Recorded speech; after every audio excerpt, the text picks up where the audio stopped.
it's also across. Well, Pat, So, hey, what's remembering that? though, I just want to show this. I shared this yesterday. I think everybody should see this. Remember, don't be on the wrong side. Yeah, that was good. Yeah. That was good. I So, love that. but the net is that they weren't talking about it for a period of time. It's time for them to talk about it. Right?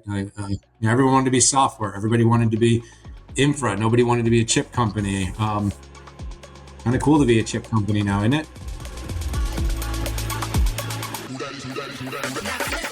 Founder and CEO of More Insights and Strategy, Patrick Moorhead. 6, 5. CEO of the Futurum Group, Daniel Newman. 6, 5. Do we know what we're talking about, Moorhead? We absolutely know what we're talking about. Welcome to the 6-5 Pod. It is episode 280. It has been a crazy week. I mean, every week seems like it's a crazy week. What investments are being made? Who's doing new offerings? Who's looking for new financing for AI? Daniel, this pace is great, isn't it?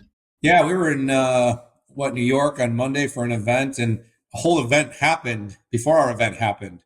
We were both going to do some media. We were going to talk about some things that had happened last week, but then new news happened, and we had to completely flip.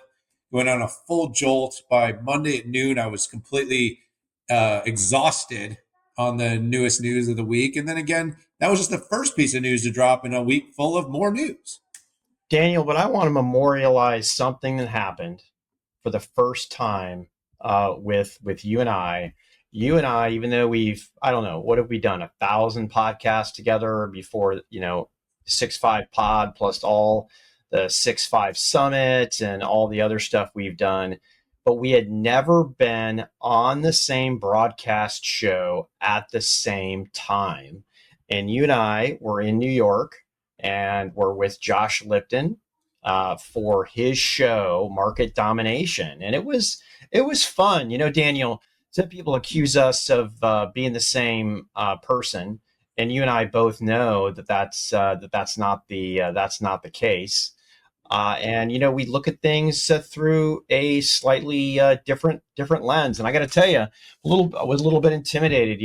All the stonks and all the Futurum equities that you're in. I mean, I may have the finance degree and almost went to work for an investment banking house, but that's just not what I do. So could Patrick Moorhead hang with the Daniel Newman? Well, I don't know. I mean, every week we do a debate here, and very rarely is there a decisive winner. But you know what you're talking about. I mean, look, the introduction of the show. Do you know what we're talking about? Do you know what you're talking about? And, you changed. Remember, in the beginning of the show, you said, I think we do. And now you say, of course we do. Of course you know what we're talking about. So, yeah, we both had a lot of media, but that was a lot of fun. I even included you in a few of my clips. I left you in, did not cut you out. I might have cut out any part where you were talking, but I at least left you in terms of the course.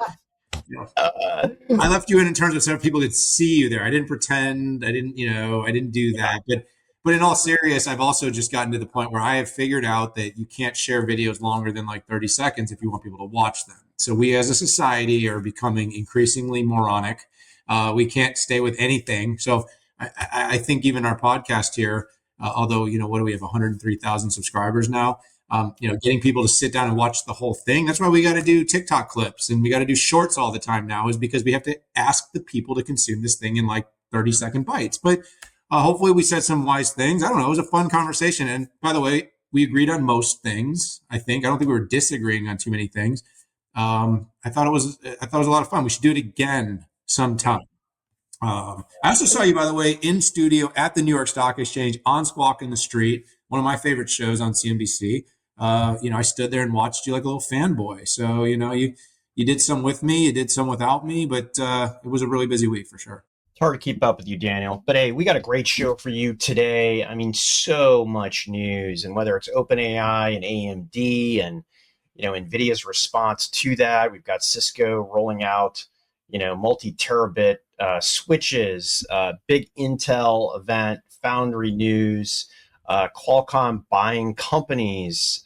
Dan, you and I attended Dell securities analyst meeting. We had TechExchange, and we met with the senior executives at IBM. So a lot of stuff going on here. Why don't we jump into the Decode? Daniel, like you said, news that hits before the news, right? We wake up, we're both in New York City, about to attend the IBM event, and this AMD and OpenAI news hits big, a 6 gigawatt deal. Yes, yes, yes, yes, yes. Look, this one came out of kind of nowhere. I mean, just a week before, Pat, there was like $100 billion investment. And I think it just blew the tops off. NVIDIA bulls couldn't believe it. They were absolutely stunned that this had happened. Was Jensen deceived? Was he in the cold? I mean, don't people actually have to like go by the office and say, "Hey, I think I want a favor. Can I go ahead and use a few of these other chips?" But in all serious, like Sam Altman knows. Sam Altman knows what everyone else knows about the future of this market. And it's going to be that the more compute and the more capacity that you can offer, the more likely you are going to be able to be successful in this space. So people say, oh, he's committed $1 trillion. Well, you know what? If he doesn't commit $1 trillion, he'll never get to the valuation that people are gobbling up today. Remember, 500 billion oversubscribed, more people wanting to get in on this. And trust me, this $1 trillion IPO that's coming, retail will be there for exit liquidity. But the deal itself is super interesting because unlike the deal with NVIDIA, where NVIDIA is putting dollars in, this time, Lisa Su and the AMD team basically used the company's stock as collateral to incentivize OpenAI to accelerate its utilization of AMD's future Helios MI450 rack scale systems in a way that essentially it's about a 2-to-1 return. If Sam Altman and the OpenAI team can deploy the AMD capacity and AMD stock in the process of all of that sales. Remember, they were like a $5 billion forecast. Now you have $100+ billion of sales expected in a short period of time. Their number just went parabolic in terms of how much they're going to sell. Package. Remember, our forecast just weeks ago. The market had AMD, at somewhere between like 5 and 8% of GPUs, which is expected to be like 400 billion by 2029. So they were going to do what, 20 to 30 in that year alone. They just guaranteed that they're going to be doing at least that just with OpenAI. So like that obviously sent the stock soaring, 40% in a week. How much would you have now if you'd held all that stock, Pat? Don't answer that. You don't want to know how much money I would have. Yeah, I do actually, because it's like you can see us sit and sink in our chairs. But the net of it is it was a really clever deal. Sam Altman now has all the incentive to use AMD and succeed. He has all the incentive to see that AMD and the share price appreciation continues. And of course, Lisa Su, it was a brilliant move to make sure that AMD now has its marquee customer that's going to use a ton of its next generation systems. And while some pessimists want to say, wow, can't believe you had to give it away, it wasn't a giveaway. It wasn't a giveaway. The only way it ends up being a giveaway, and it is entirely possible, is if all that sales doesn't drive any share price appreciation, which, by the way, it's already driven 40% before they sold the first unit to OpenAI. So, look, I keep saying there's enough market for everyone. People don't have to always look at zero sum. This isn't the end of days for NVIDIA. It doesn't mean no one's going to use custom chips from Broadcom. It just means there's this much demand, and all the demand that can be built, every chip that can be made right now will be sold. Gosh, Daniel, I got to first ask you, how did you possibly miss this in your forecast?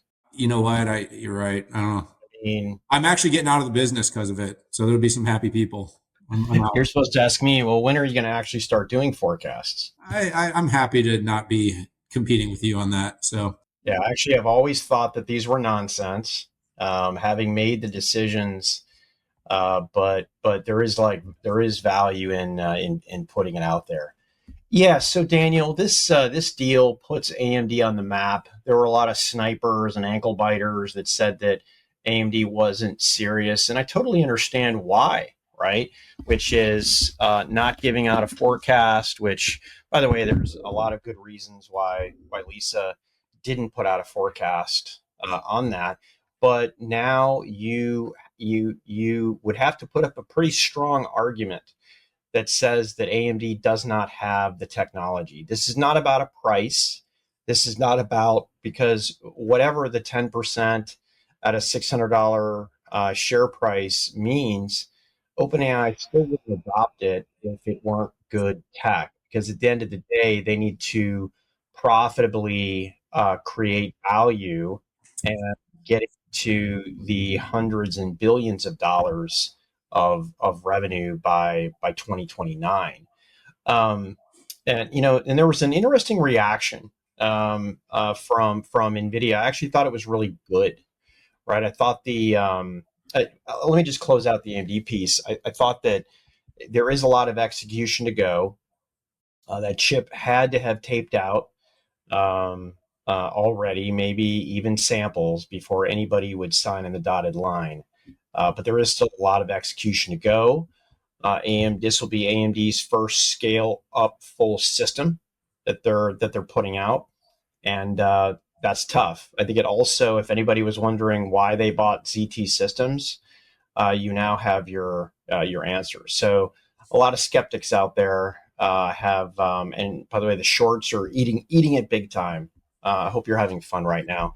So, but I thought that the NVIDIA response was very clever. I think they played it really well, right? They, as you would expect, they teed up that, hey, they had to give away 10% of their company to do it, right? And that is not what NVIDIA is doing. NVIDIA is actually giving $100 billion to OpenAI over a multi-year period without any strings, apparently.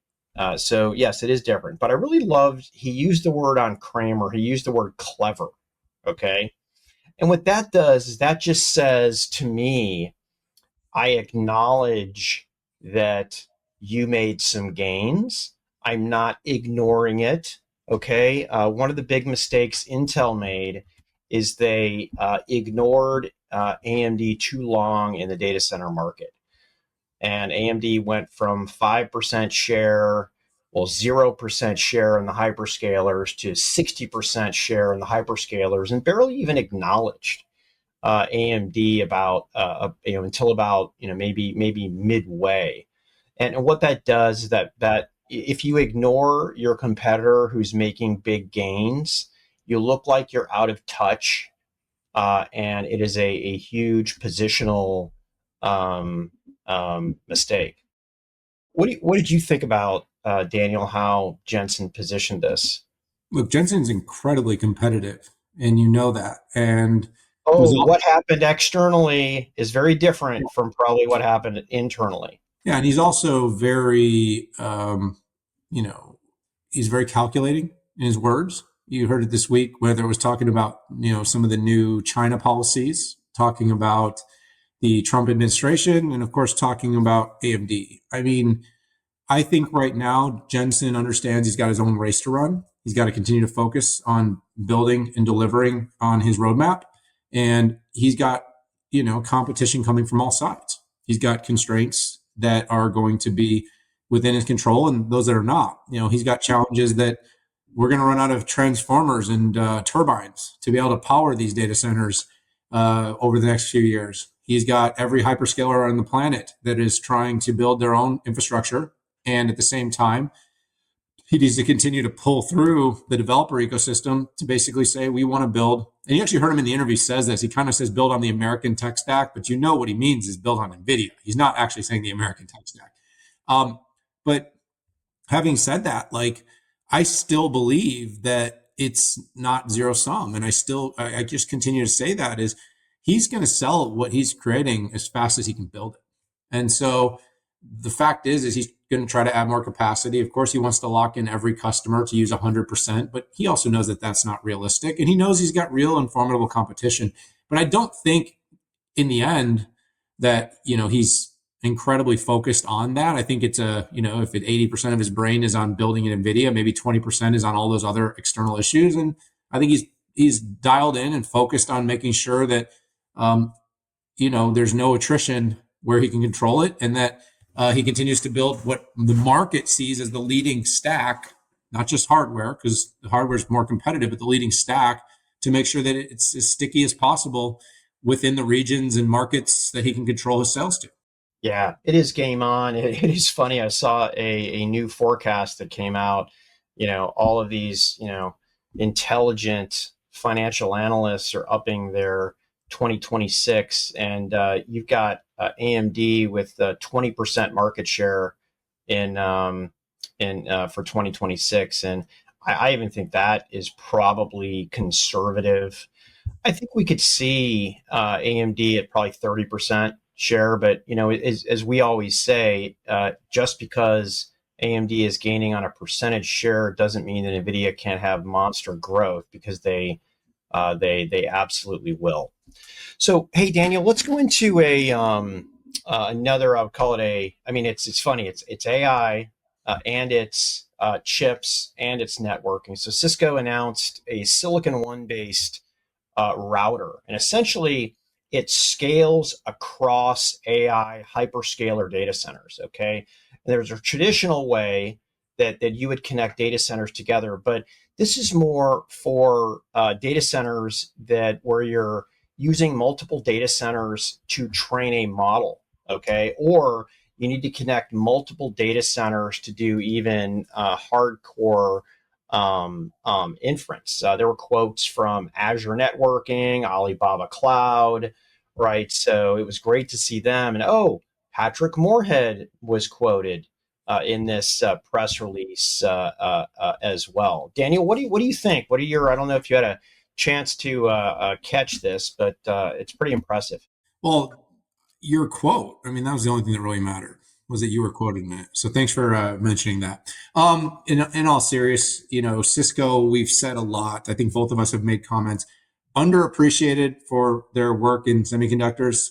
Silicon One is going to be a critical and expansive opportunity for the company. It doesn't get much market appreciation for the fact that it's in the chip space, but throughput, Pat, connectivity, network. It's a huge part of making AI work. The way it's basically described is like we have compute constraint, but we also have network constraint. Like as we use more compute, how do we move all the data? So this 8223, focuses on Cisco's kind of industry standards in areas like security, using AI for networking to create more efficiency in networking, but also enabling, was it like 51 terabyte, right? Yeah, And terabit, so, what's that?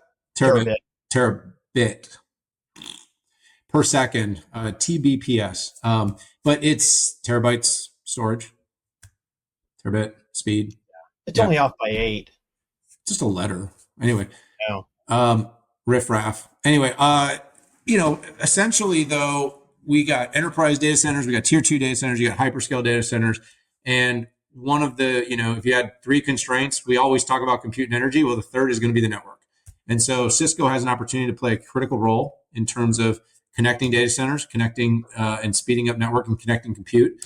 And so it looks like they've got some breakthrough technology here, and it's encouraging. So this is something I've said numerous times to the Cisco leadership team. They should be doubling and tripling down on, because it's not just the fact that they build the routers themselves, but they also build the IP and the silicon that drives them.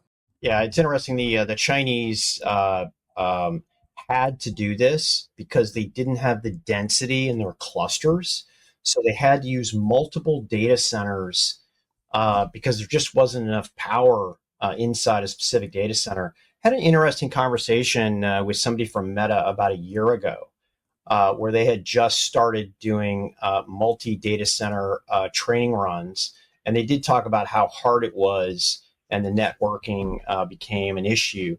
And I think you and I both talked to Microsoft about its Wisconsin facility, and they really went out of their way to talk about multiple facilities that were going to be connected. So I find it kind of the payoff here is you got Microsoft Azure networking in here talking about that need. And for those networking chip geeks out of there, does this put to rest this deep buffer conversation?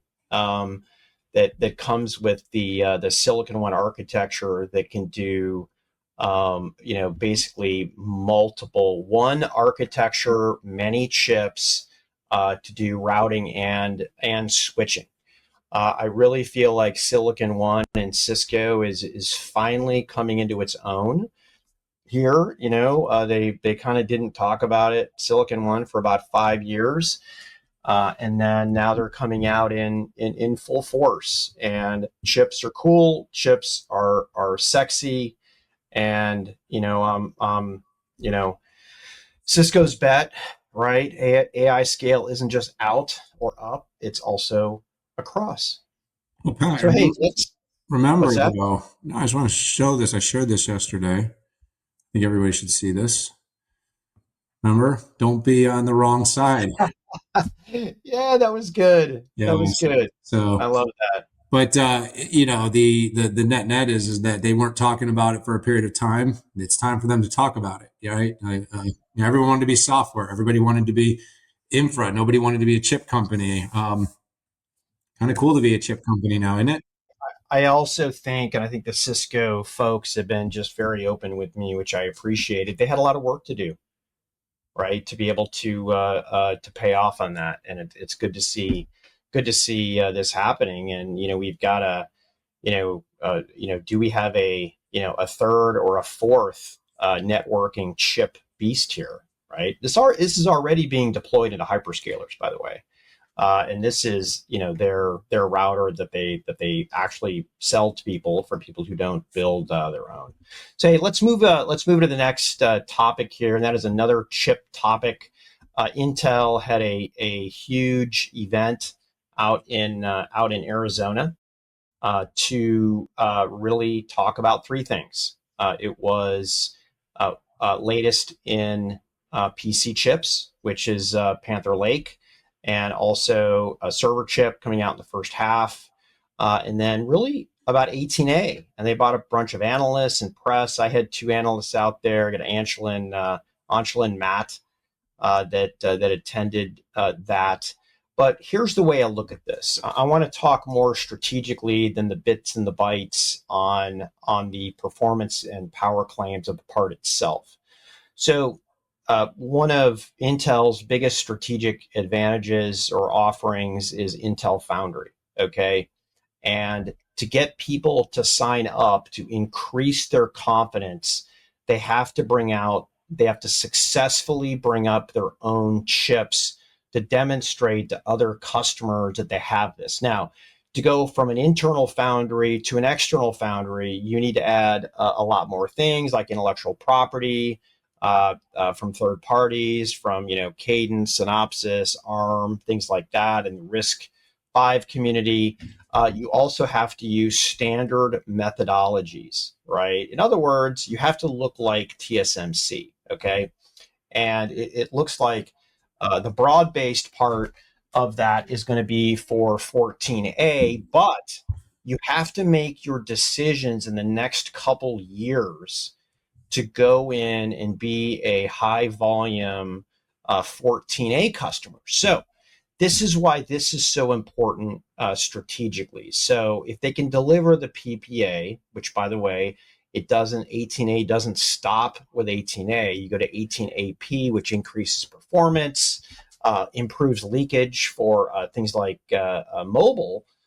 It increases confidence. And all this, people need to be doing Intel because of the US thing. One of the things that Intel has to do is they have to have a competitive foundry process, and this is a milestone along the way.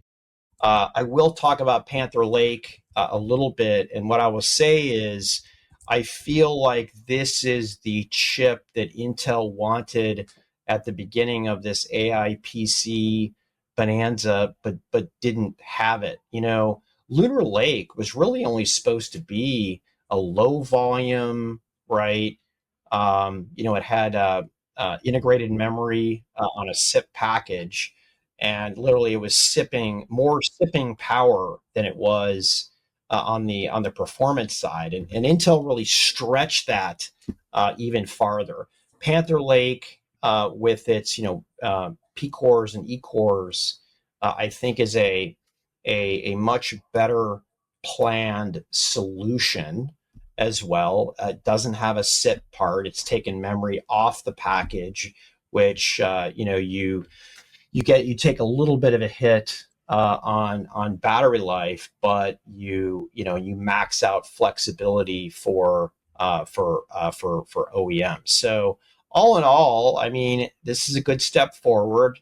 I want to see parts. I want to see parts inside of OEMs. I want to see Signal 65 test this. Okay. And if I can I think one of the big differences on timing is Qualcomm had notebooks that you could test as a benchmarker to be able to do that. Intel showed benchmarks on stage. You were not allowed to benchmark them.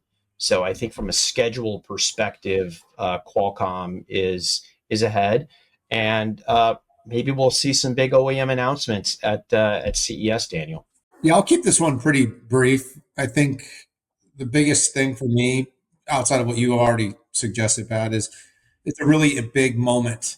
There's a lot of critics out there for a long time about Intel, its ability to execute to its vision on its foundry strategy, getting 18A up, running, getting the part ramped, and having it be successful. Of course, is going to be all the parts and pieces, but this is the competitive to 2 nanometer product that that Intel has in its foundry lineup.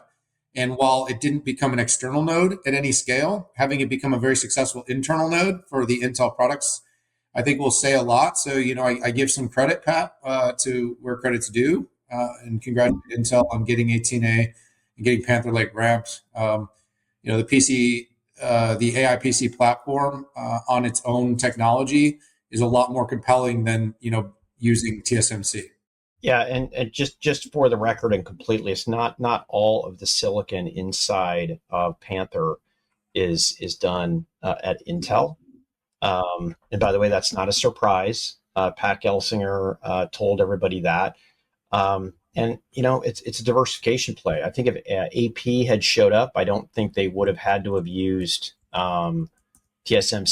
There might even be some wafer agreements that said they had to hit the volumes that they had pre-committed to. So let's move on. Daniel, Qualcomm and its ongoing IoT and physical AI aspirations made what's interesting. Not big in dollars, but big in strategic. Qualcomm bought Arduino. Yes, they did, and this is a big moment for the company. I've been saying for a while publicly that Qualcomm is in a really interesting and unique, exciting position to expand its business. We know that we're in a certain maturity right now for handsets. PCs, of course, have ramped. They've had some really good parts and products, but again, another area that's not in hyper growth. Where a lot of excitement for Qualcomm has been is, for instance, in automotive, where they've diversified the business, they scaled and grown. Another area of excitement and growth for the company is in IoT. Their IoT growth is been incredibly strong, and this, of course, sets them up for what I keep talking about. Their sort of their next generation, their next invented moment, and that's autonomy, physical AI, robotics. And so, one of the things that you have to really create scale in an area like this is going to have to be a large community of developers. You have to be building kind of from the bottoms up. You have to be creating the edge at scale. And this Arduino acquisition gave access to like 33 million developers, users, hobbyists, and that are going to basically use this ecosystem to build more loyalty. And I think the loyalty to Qualcomm early on in this stage is going to be super important. I also think that the company having more of a full stack at the edge, this Dragon Wing technology they've been talking a lot about. I think a lot of it's going to start there. It's going to start with kind of the real-time microcontrollers, smaller things that are used for sensing at the edge. And so this again adds to what they're doing there on the IoT side. Remember, this has become like $1 billion a quarter business for for Qualcomm, something that's really, really interesting and exciting. And of course, you see the company, it gives them more scale in this area. It gives them a bigger, broader ecosystem to play with. And I think that one of the things is, we are only in the infancy of seeing all the potential in robotics, physical AI, IoT, and how it's going to connect to the broader AI opportunity. And so if you can build that loyalty, remember, CUDA kind of started this way in terms of being very heavily deployed in research and institutions and educational capacities. They have successfully gotten access to that kind of audience. So it's going to be kind of a bottoms up and across strategy for the company. But I think ultimately this is all about making a stronger claim, taking a stronger place, having a bigger community, and being able to execute across their vision for being not just a leader in handsets and a leader in the next generation AI PCs, but also as they go into autonomy, physical AI, robotics, and IoT. Yeah, it's a good assessment, Daniel. This is one block, one Lego block in a big set of things that Qualcomm is doing. You may recall the NXP acquisition that was a absolute giant chess move that unfortunately China blocked and never went through. So what Qualcomm is doing is investing organically. They've created alliances with other companies, and they've made some tuck-in acquisitions, which companies like Edge Impulse and Foundries IO to build a leading ecosystem for the next generation of physical AI. And one of the things is Arduino has a very rabid and excitable and interested audience out there, right? And Qualcomm could have come in and basically gone all heavy-handed and got rid of everybody and just taken over. But they're smart, and what they're going to do is have Arduino maintain its brand. And I think as long as they hold a loose rein, and by the way, Arduino has to execute too, I think the reaction should remain positive. Okay, Daniel, you're up again here. IBM had TechExchange, and you and I, did a preview of it. We met with the senior leaders of IBM, including Arvind Krishna, and the heads of pretty much all of their different businesses. Their stock did pop right after the announcement. I think it settled down after a while, but it looks to be a success. I had 3 people on the More Insights team there, and they were giving me some positive feedback and also some stuff to work on. Yeah, I think there's a number of things there, Pat. We were at the analyst council and our teams were both there. I think that one of the big focuses at TechExchange was orchestration and agents. So I've said for a long time, I think IBM has a really unique opportunity to play and be successful in the orchestration and the platform layer for agents. Right now, you've got these kind of 3 forces. You've got the force of people wanting to add agents to their current business and SaaS applications. You've got cloud companies sort of saying, let us be your end-to-end orchestrator. So we've seen announcements like this week's Google Gemini for Business. Of course, all the, Microsoft, Amazon all want to be your sort of agent orchestration layer. And then you kind of have these companies like IBM that I use the word middleware because that's probably not the most sexy, but the most realistic of all these different business applications and software applications that run inside of a business. And you say, is there a place in the market for an orchestration from a company like IBM, one that came in early with AI platform, came in early with data platform, came in early with compliance and orchestration platforms? And can they become kind of a unique provider to the market of all the tools that will help companies be successful? So, they're looking at, how they can help with agent ops, which is something that they focused on here at TechExchange. They're building agentic workflows, they're scaling, and of course, building all of this even adding, more and more capabilities to add agents on top of Watson with Z. So they're really building across their whole software ecosystem. And then, the company made a few other announcements. With HashiCorp, it did Project Infograph, which is, helping the company reduce all the fragmentation on the infrastructure layer of all the tools to provide better observability.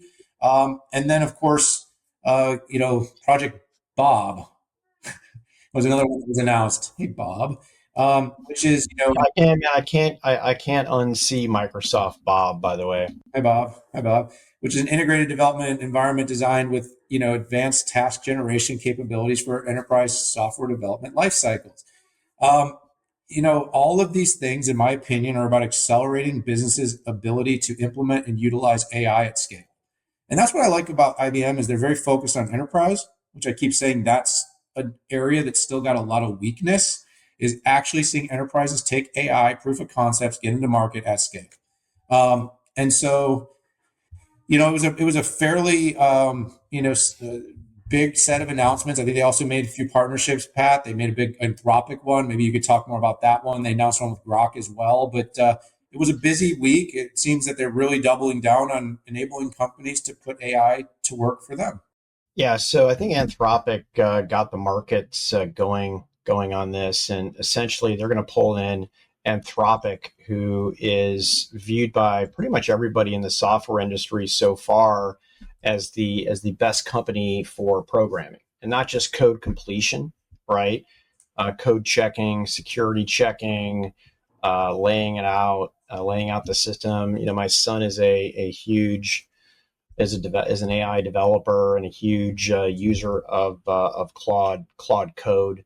Gosh, even Jensen said that every one of his folks is using an AI assisted tool. I think Google said that 80% of their code will be written in the next few years. It's 20%, actually 30% already. So this is the real deal. And then you put yourself in the shoes of these IBM clients who are looking for these tools. It's a good adder. What I want to figure out is, okay, IBM is pretty good at this. Things like COBOL and refactoring, I'll call it. Let's say going from COBOL to Java with its own models. What exactly does this add? I want to go back to the analyst day. So the analyst day that we had, it was an NDA conversation. It was with the senior leadership, including Arvind. I'm always struck at how real Arvind is on things. And it's funny. I have to say I admire him too. When he gets a stupid question from the audience, he just layers right in and tells it the way that it is. I do think that IBM has the chance to be one of the big, large enterprise AI winners, especially in areas that are highly regulated and large industries. And long term, I mean, the biggest bet that it has is in quantum, where I can argue that it could be the leader, not just a leader out there, given its scale, its resources, focused end customers, and what it's doing. And while they're not making claims about upsetting the GPU and the XPU market, this is exactly what will happen if quantum is truly successful. I do want to see the company kind of rethink its messaging. Okay, here's a for instance. IBM's AI platform is the only hybrid multi-cloud fabric that encompasses models, training, inference, data, and governance. Okay, and that is exactly what enterprises want. What they don't want is to have, for every hyperscaler, they have to use their tools. Okay, so it's got to be frustrating that that is a fact, yet more people aren't recognizing it, and they're not getting recognition for that. I did really appreciate, and one thing I will share is, Arvind did talk about the open messaging, right? And could it be better? Is it how could it resonate better with clients? But all good stuff. All right, buddy, let's go. It is time for the flip. Now, Daniel, you and I have debated many things many times, but one thing is I think that people bring us on these broadcast shows to talk about. In fact, I think you were on 2 or 3 shows in New York. I was on 2. What did we talk about? We said, with all these massive AI deals, all the money going in there, does it signal that we are in an AI bubble? So let's dive into this simulated. Let's flip the coin and dive into this simulated debate. Are we in a bubble? Oh, Daniel, I picked the we are in a bubble. And of course, and I will, cite you, I'm a boomer. And therefore, of course, I would think this is a bubble. So first off, just a little background. Let's establish a little credibility here. I was at a .com during .com. I was at a company called Alta Vista, which was a spinoff of Compaq, which was acquired by CMGI. That was the CMGI was the NASDAQ's highest appreciator one year, and then it was the biggest depreciator the next year. I have seen the bubble. I have worked in the bubble, pets coming in, massages, the whole thing, and it all burned down. And there were a couple similarities in there, right? Let's talk about valuations, right, historically. And let me just take the S&P 500, right, over around a 23x forward earnings versus about 19 over the last 10 years. So we are absolutely hot, even on a forward earnings basis. And the other thing that's similar is market concentration risk, right? We've got a handful of AI exposed names accounting for the majority of the index gains, profits, and capex as a classic late cycle setup here, okay? And, this capex tsunami, I will call this. It's awesome. We love it. It's fun to put out there on X and stonks and to the moon and rocket ships. I mean, big tech is on a pace for $320 billion of capex just this year, that I challenge anybody to do the math, let's say in 2026, where that would turn into ROI. And it's big now, but it's also raising. Like Microsoft's 26 capex to sales ratio could be around 38%, and that's up 28%. Bain is talking about ecosystem could need $2 trillion per year of revenue by 2030 to fund the projected compute demand. What are people going to do? Are they not going to buy food?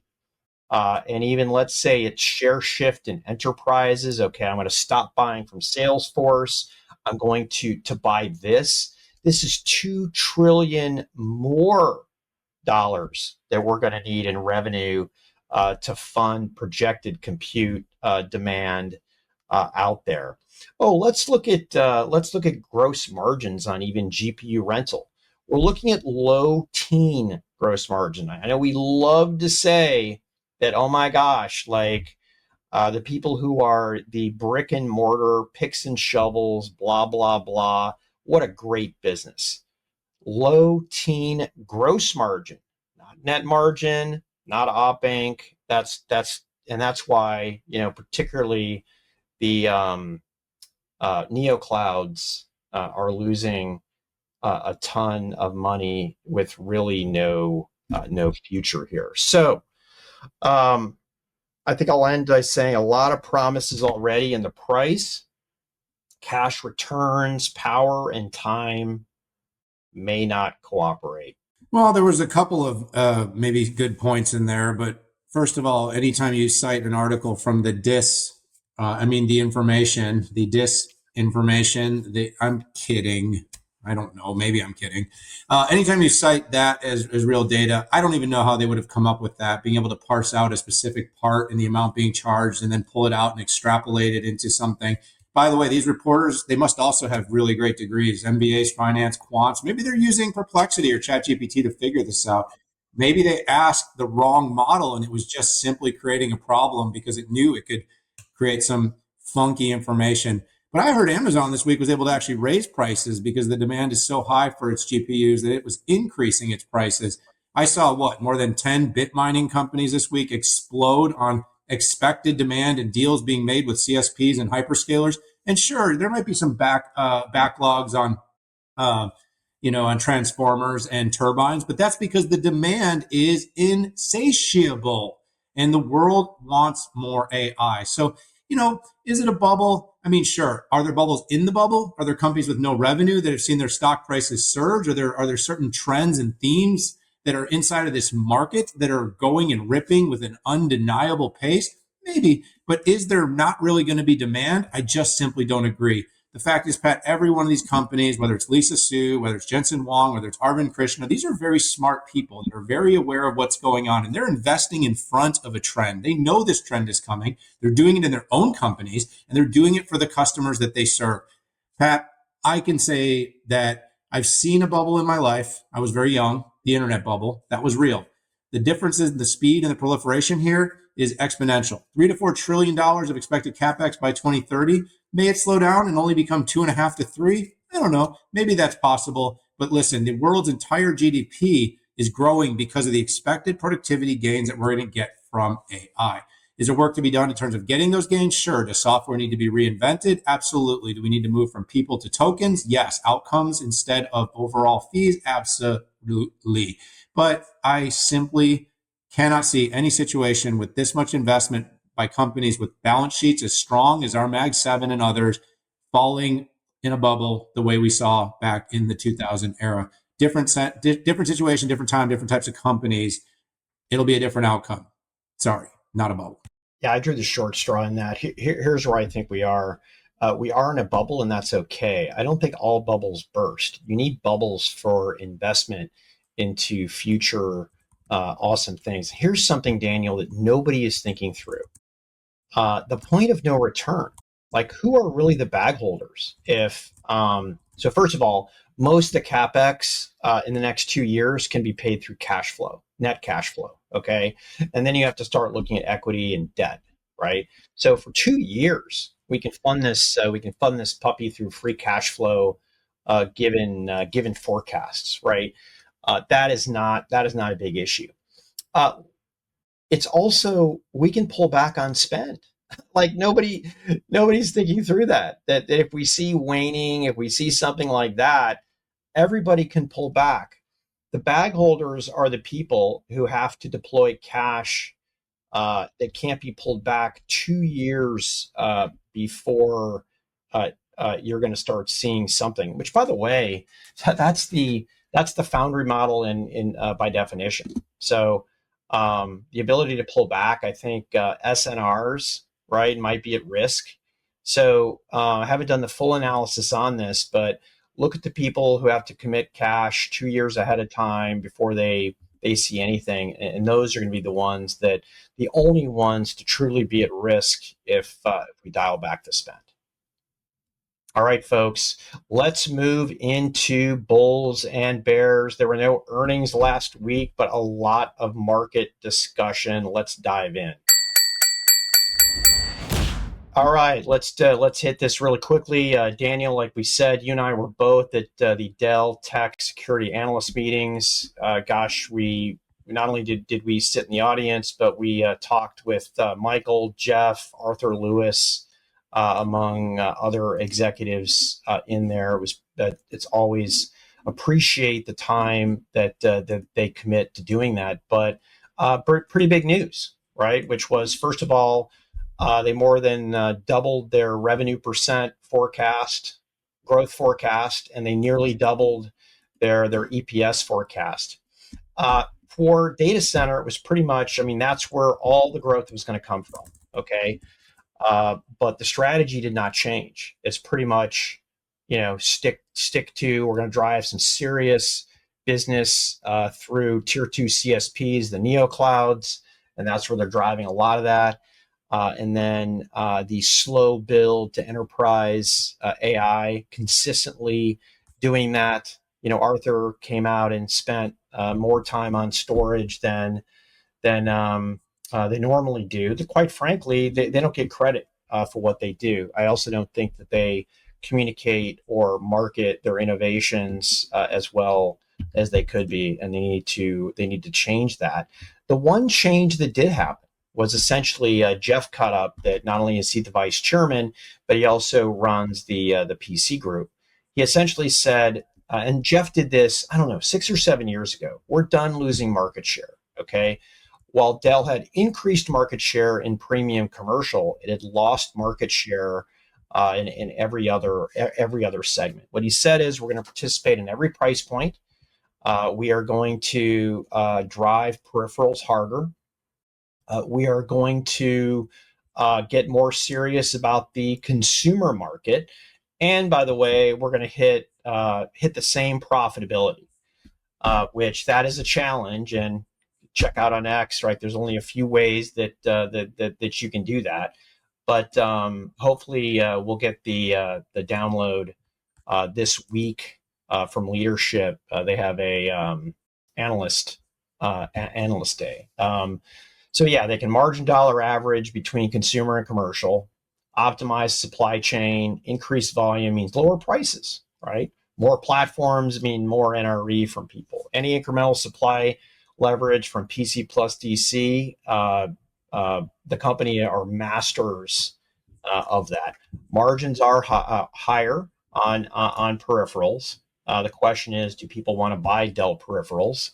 More Dell peripherals, and MDF should rise as volumes rise. So we will see next week. Yeah, I'm gonna, just to keep, for the sake of keeping moving. I mean, you hit a lot of the top points. I think their big raise and guide was just an absolute barn burner. I think everybody's super excited about that fact that they have the confidence. We know margin pressure is real. We know the company's going to have to fight that in their AI space. But look, what I love about the company is it's really genuinely convinced the market that it's been able to make the AI pivot. And in their space, they are leading that particular pack. They are setting the pace. We're seeing strides being made by HPs, Lenovo's, and others. But Dell has been the pace setter. It's hit the top revenue pace and growth. And it's able to show that it's got an economic plan to keep doing what it's done, which is, be more growth oriented, but still return strong to their shareholders and deliver value. And of course, they've, picked their focus areas, like in PCs and leading in a high end and more commercial, and not necessarily trying to be all things. But in the AI space, they are going to be, the company that's going to keep setting, I use the word, but setting the pace. Dan, you talked a little bit let's move to the next topic here. You talked about, Oracle slipping on the information article that came out. What's going on there? Is this a bad business or bad reporting? Look, I said it in the flip, so go back and reference it. But I just think it's very difficult. It feels very disingenuous. Look, when people build factories, there are always these big expenses up front. Depreciation, accelerated depreciation, obviously eats up a ton of quote unquote EBIT. Your EBIT after depreciation and stuff. So they kind of used like a mixed bag of numbers. They kind of counted labor in parts, didn't count labor in parts. They counted in some of the getting set up and running parts. And then there's all the timing issues of, well, when did they start really billing versus when did this stuff start to come online and be usable? And in the end, like factory, whether you think of a philosophical physical factory or you think of an AI factory, it takes time to bring value. So, my read on the whole thing is that it just feels very much like the information once a month comes out with a story that just feels like it wants to smash NVIDIA. Because it was really not just about Oracle. It was about Oracle not making money with NVIDIA. And it's like, I don't know what the point is here, but I think it's very hard to extrapolate a piece of the data on a piece of the hardware that doesn't get individually financially reported and then say a source inside the company who's giving this information. So, like, all these things to me are a little bit alarming. Could it be real? Like I've said before, it could be. It could be right. It could be real. It still doesn't mean that they're not going to make money on AI. I just think Larry and Safra and now Clay and the team, they're not that stupid. So I just don't think these companies are that dumb, and I don't think the economics can be that bad. Yeah, I think in the end, and I called this during the original Oracle deal, I think their margins will be in between what their current margins are and like a neo cloud. That's where I think it'll end up. I don't think they'll be the same because that just doesn't make sense unless they're putting a lot of value added services on top of it. The funny part is Jensen came in and said Oracle is going to be wonderfully profitable. He said that on CNBC, but he said it is they will be wonderfully profitable over time. Some quick hits here, as we saw with OpenAI. XAI is going to raise 20 billion, and NVIDIA is going to jump in and put some money in there. This strikes me as like an OpenAI type of deal, which to me makes a lot of sense. Absolute. I'm like on a broken record here. Yeah, I mean, my XAI point is super quick. You got to be in on all of them. And XAI is awesome. Like, I love Grok. I love X. So I'm super supportive. It's a pretty small investment. It's another one that's going to fund more growth and more chips. But I think what he said about basically investing in anything Elon does makes sense. I think there will be a good return. And that's a pretty small investment. I know 2 billion is a lot to most of us, but that's a pretty small amount of investment plus the financing vehicle to help them buy all the chips, which again, Pat, like, of course, like, support the continued utilization of that technology. So I stick with it. I think it's a smart raise. I think it's a smart place to kind of, like betting on different chips, and Jensen's betting on different models. So. Yeah. A quick hit on Applied Materials. They come out and said essentially $700 million revenue hit, new export restriction rules. And what this was is these were subsidiaries. So there's a watch list and an entity list, and what wasn't encapsulated in there was a sub entity of an entity on the list. And it's interesting. Other capital equipment folks, WFE companies didn't take the hit, and people are like, well, why is that? It's proximity to their earnings date, okay, on why Applied had to do this and others didn't. Let's close out with IREN. Daniel, I think you track this a lot more closely. New multi-year AI cloud contracts. Yeah, this is another one of these sort of, I call them AI utility companies. We've got the GPU as a service companies, and now we've got the rise of the AI utility companies. Iris Energy, IREN is the